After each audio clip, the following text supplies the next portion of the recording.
маш их төвчж болох зарлууд байгаа. Жишээлбэл одоо малын одоо түүхийн эдийн лабораторийг малын түүхийн эдийн одоо үйлдвэрлэл байгуулах Ховд аймгийн Жаргалан цум байлаа. Ховд аймаг тэнд 8 жил одоо энэ үйлдвэрлэл нь босдгоо нэг бүтээн байгуулалт байна. Тэгээд 2018 оноос хойш явсан 2026 оныхон төсөвдөр 6.7 тэрбум төгрөгийг тавьчихсан байгаа.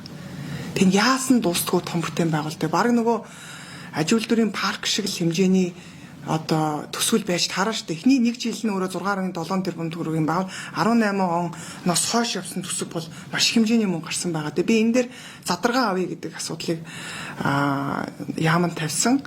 За бас нэг юм байна. Цэцгийн тос гэхэд цэцгийн тосны үйлдвэр Булган аймагт байсан. Тишиг суманд байлоо да. Тэгээд энэ дээр болохоор бас ялгаа ахгүй баг 3.7 тэрбум төгрөгийн сүүлийн 4 жил явж байгаа. Тэгээ энэ одоо яасан дуустгүй ферм бэ гэж би бас бодсон.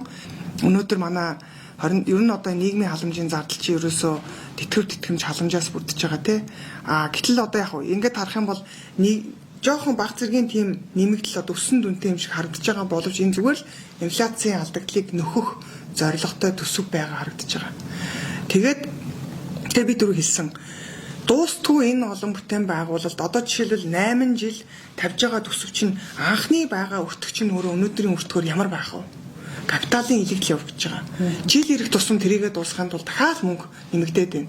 Барилгын материалын зардал нэмэгдэж байна. Тээвэр, бензин шатхуун нэмэгдэж байна. Тэгээ төсөв чи өөрөө тэр тухайн бүтээн байгуулалтын чи өртөг өөрөө анхны өртөг чи нэмэгдсэн байгаа. Тэр ингээд ийм дуустгүй бүтээн байгуулалт юм бол хувийн хвшилд анхны өртгөөр нь хамаагүй зараад хувийн хвшлээгээ одоо тэрийг барьж байгууламжийг дуусгаад нөгөө төр хувийн хвшлийн үйл ажиллагаанд орохгүй дэмжиж гэж ажилладаг яагаад хийж болов? Яагаад улс өнөөдөр цэцгийн тосны үйлдвэр барих хэрэгтэй юм бэ? Бид нар энийг анхаарах хэрэгтэй. Тэгээ энд зарцуулж байгаа энэ их хэмжээний тэрбум төгрөгийн одоо зардлыг бид нар тодорхой түвшиндээ тэтгэвэр нэмэхэд суулгаж болох л байсан шүү дээ. Тий. Тэгээ энэ дээр бол би бол одоо бас сайн анхаарсан яг одоо яам болгоноос ирж байгаа зардал бүр дээр бас дахиж сангийн яамны зүгээс нэгтгэхтэй энэ зардал бол одоо тий үр ашиггүй зардал байна. Энэ нь бол дэвшиж болох зардал. Манай барьж байгаа бодлоготой өөрөө энэ зардлууд чинь нийцгүй байна. Энийг өөрчилж ир гэдэг ч гэдэг юм уу. Нэг иймэрхүү юм дээр өшөө ажиллаж болох байсан болов уу гэж би бол харж байгаа.